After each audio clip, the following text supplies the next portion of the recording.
I like to think na may mga taong galit sa akin. Natural yun.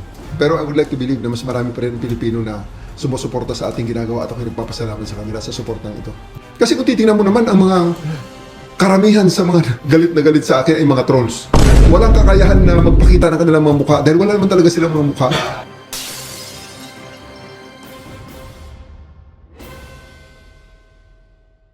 Magandang araw sa inyo mga kabayan, mga tropa. Isa na namang mainit at interesanting topic ang bibigyan natin ng reaction. Kaya kung mahilig po kayo sa mga politics, content, tamang-tama po at para sa inyo ang channel na to.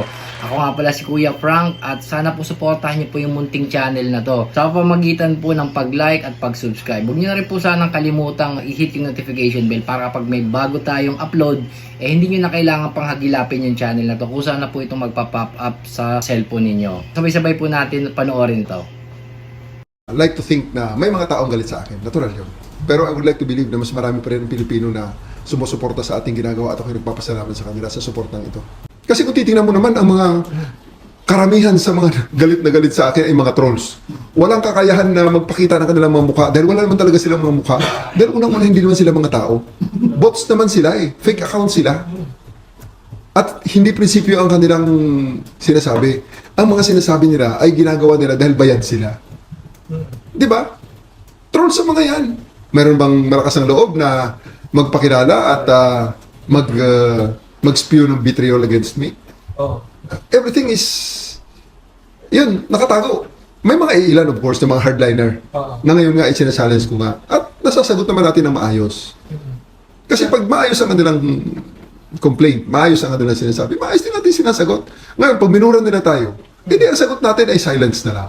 Pagbigyan natin, sige, nirerespeto ko ang iyong opinion at you're free to tell me that as long as it is not beyond the ambit of the law. At lalong-lalo na, walang damayan ng mga hindi kasali rito. Ako humingi ng pasensya sa aking pamilya at sa aking mga kaibigan. Pati mga hindi kasali, remotely associated with me, hinaharas eh. Sige lang, ganun talaga. Nakalaban natin mga taong lawless talaga. They're lawless. Ang alam nilang lengguwahe lang is lawlessness and violence. Alam mo sir Jeff, Sir Alfred, kung may mga tao, sa totoo lang, real talk, kung may mga tao na gustong-gusto ang sistema ng Duterte, na dapat gustong-gusto namin, na talagang ito, yung mga armado, especially mga pulis na gaya ko, dapat gustong-gusto ko yun. Bakit? Kasi kung galit ako sa iyo, napakaraming paraan para gantihan ka ng wala sa ambit ng batas. Di ba? Ang may inimbestigahan nga, away lang pala, pagkatapos lumalabas ka, hindi na masagot-sagot kung ba't namatay yung tao na yan. Diba? Pero hindi eh. Yun ba ang tama? Hindi yun ang tama. Hindi yun ang nasa batas. Because in the end, anything outside of our laws will be unsustainable. Only our laws are keeping us from being degraded to the level of the animals. Kasi it is only the majesty of the law that tempers the power of the state and the powers of the people governing us. Pag itinapon natin ang batas, pag sinabi mo nang itulak nyo na sa hagdanan ang mga kuha na yan para hindi nila kayo i-audit, ibang usapan na yun. Diba? Ayaw mo na ng check and balance pag ganun. Wala na yun. It's not tenable. Hindi po pwede yun. Diba? Pag sinabi mo nang pwede kayong mga rape dyan, sagot ko na, ay, teka muna, sandali. That is why na ako ay sinasabi ko sa aking mga colleagues sa PNP, yung mga movement dati na Save, Protect Grijaldo. May sagot ko nun, bakit kailangan depensahan ni Grijaldo ang sarili niya? And most importantly, bakit kailangan i-justify natin kung ano man ang ginawa natin noong Duterte administration? Di ba may nangako?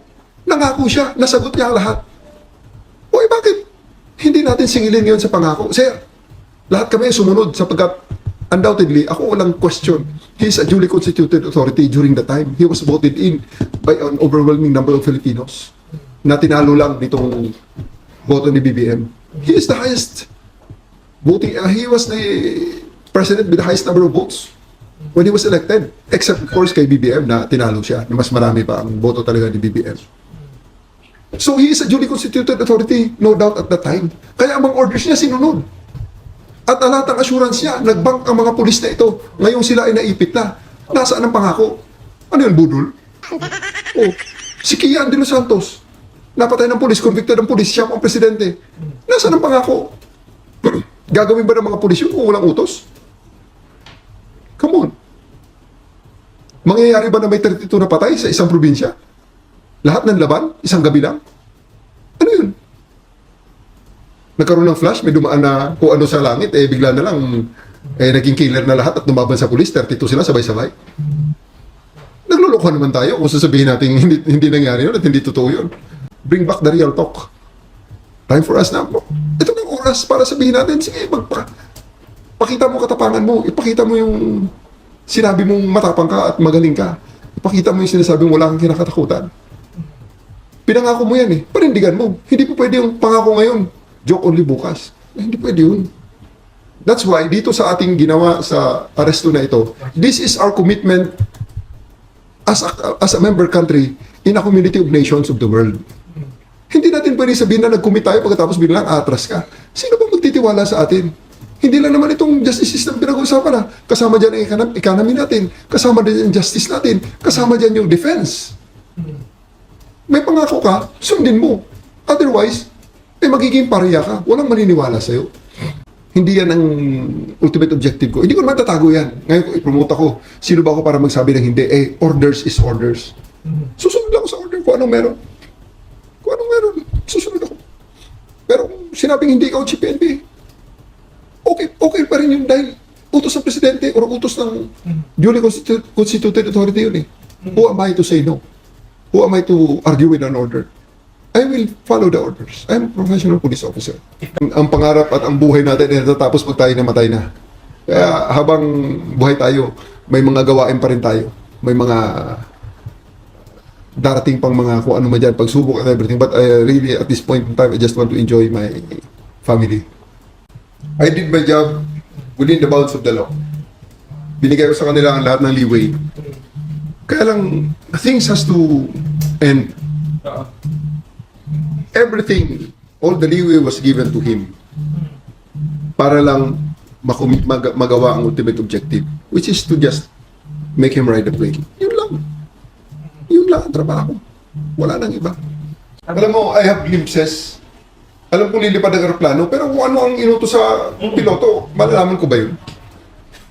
Di ba? Beyond my pay grade. Basta ang bottom line, arrestuhin mo siya. Dapat nga natapos na dun sa 250. Pagdala ko sa 250, dapat wala na tapos na ako dun But the problem is, he needs to ride the plane. Kasi huli ko siya Huli ko siya. Ako nag-bread ng rights siya. I was the one who placed him under arrest. So I have to make sure that he has to be delivered to the court.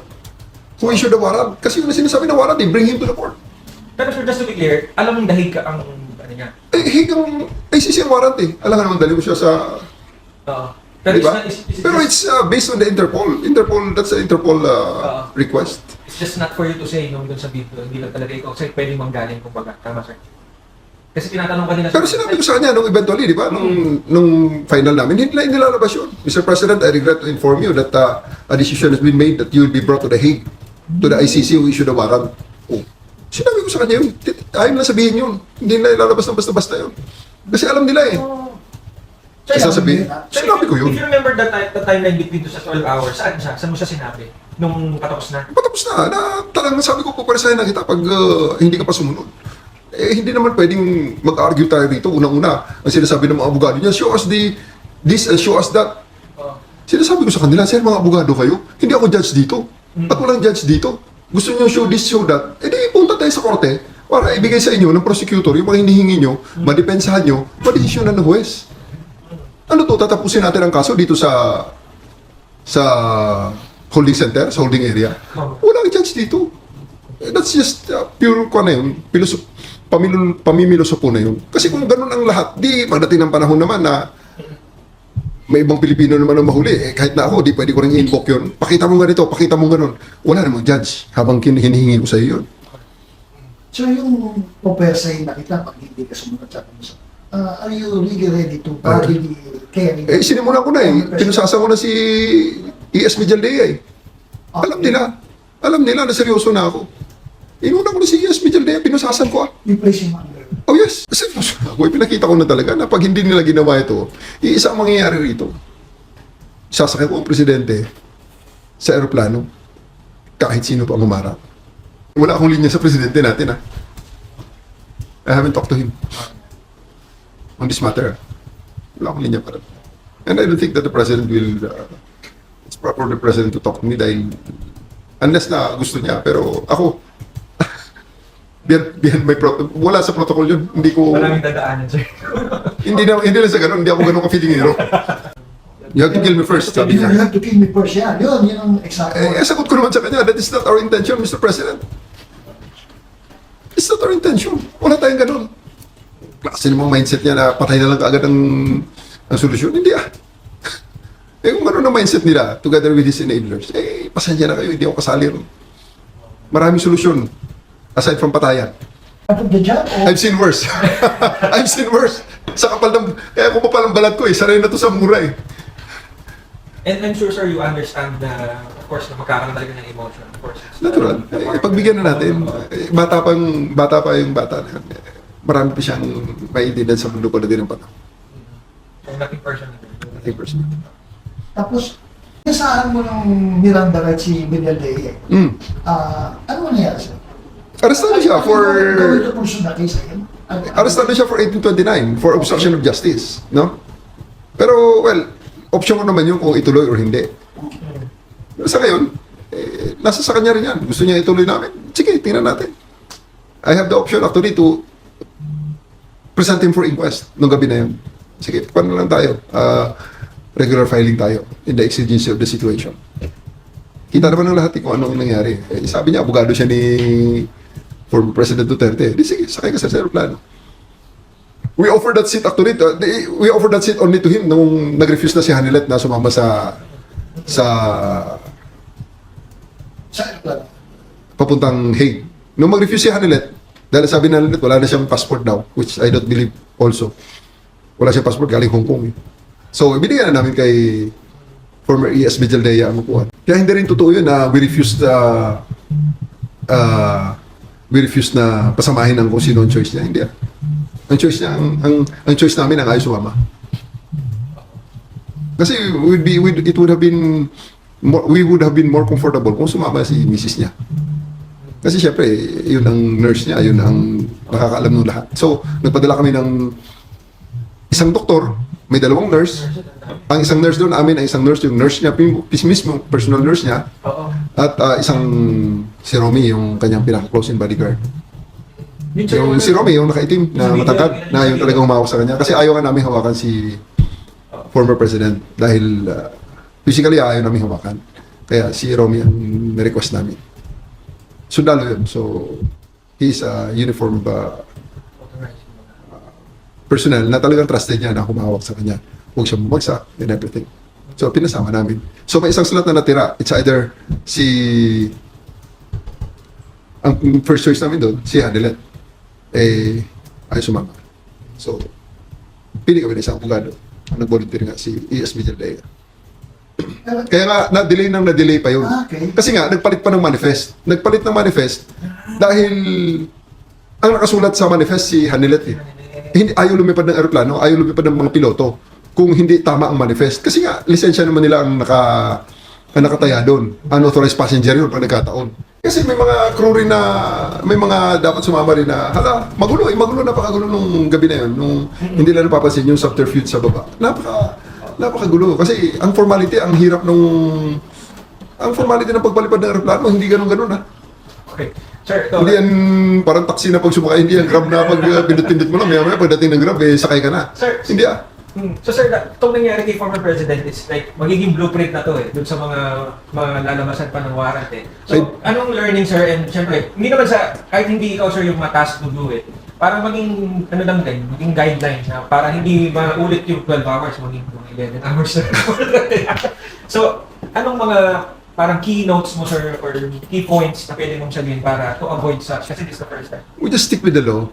Alam nila, mga abogado mga to, ang gagaling ng mga abogadong to, nag-lecturer ng mga to Eh, isipin mo naman sa pintuan pa lang ng aeroplano, hinahanapan kami ng warrant. Where's the warrant? Will not allow, will not come with you without the warrant.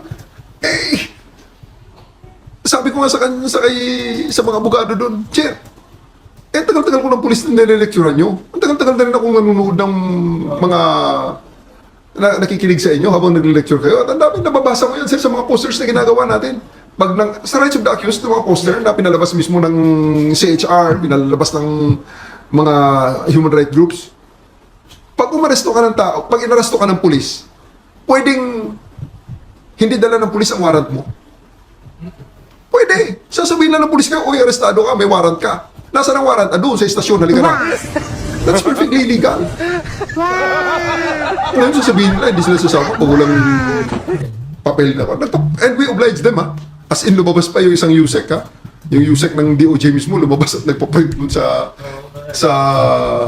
airport, nakiusap para, ito. Guys, hanggang dito na lang po natatapos ang video ito. Kung meron po kayong komento or suggestion po, huwag po kayong mahiyang mag-comment dito sa comment section. Hanggang sa muli, ito nga pala ang inyong Kuya Frank. Huwag niyo po sanang kalimutang mag-like at mag-subscribe para sa mas marami pang video. Hanggang sa muli, bye-bye!